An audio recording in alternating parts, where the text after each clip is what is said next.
Hello guys, welcome back to the channel. So today we are going to solve this 1239 Leetcode question, which is a daily question for us today. The question says maximum length of concatenated string with unique characters. I already solved it. I just want to re-solve this for you. It just makes a great practice for me as well. So let's get into it. So question is, you are given an array of strings ARR.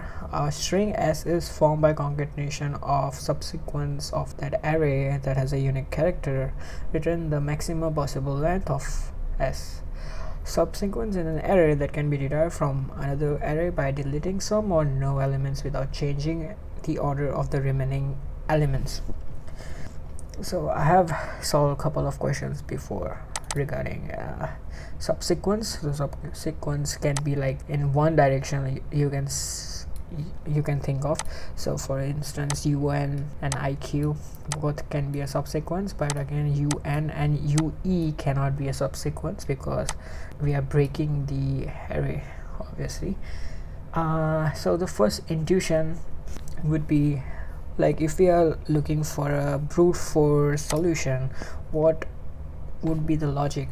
It would be like two loops. We are looping from this array, so UN, and then the second loop would have IQ in it, so that's an inner loop, and then we will join this both element, and then we will see if the characters are unique. If not, then we will disregard the outer loop and we will move forward with the outer loop should begin from IQ. That's how the logic works. I hope you are understanding that loop. So now to solve in a more decent way, the more Pythonic way would be to have a recursion here. Why recursion? Because again, this is a very small example, but what if we are having a big example?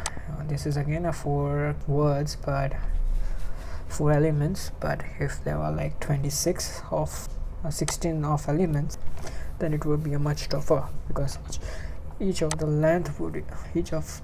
element is also a 26 characters long. Okay, so idea would be to keep track of our maximum element, so maximum length of an element which has a unique characters in it. So for instance, this is our universal result, right? And then this function should have we will be using recursion. So let's say recur, that's one of the method. I'm naming it.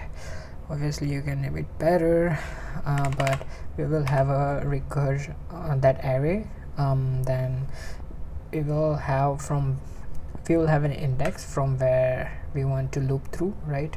So we are looping through UN, and then the current string that we are forming. So we haven't formed it yet, but we will form it, and then this will be the result that we want.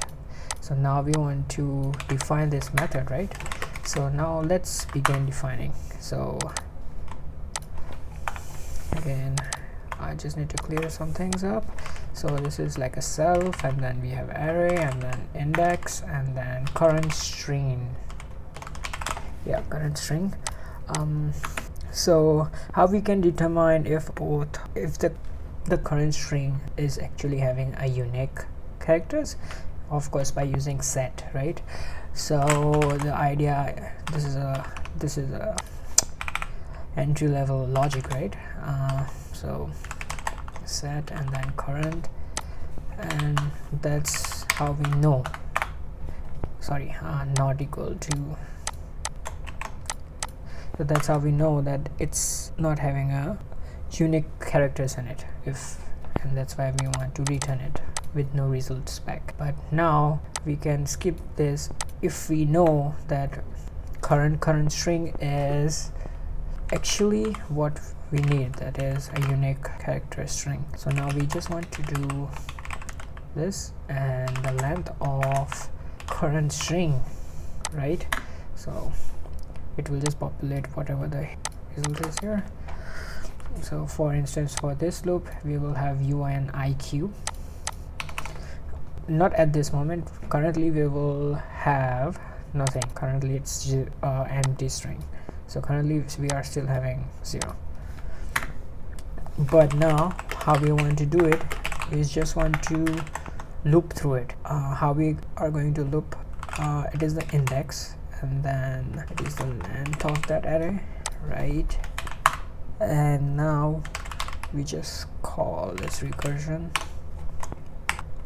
Now we have array and then index, and then current string would be this string plus this string. Is that correct? Right, yeah. So currently it's empty string. Now next string would be, the I would be 1, and we will have IQ here, so sorry, UN here, so UN, and UN is again, it won't be going into this loop, won't be going in this if statement, so here we will have 2, and then now again we'll be going into this loop. So it's basically we are just populating a call stack here, but this is how we're going to solve this problem, let's say, as you can see. So let's do it. Yep, there you have it. So thanks for watching, have a good day.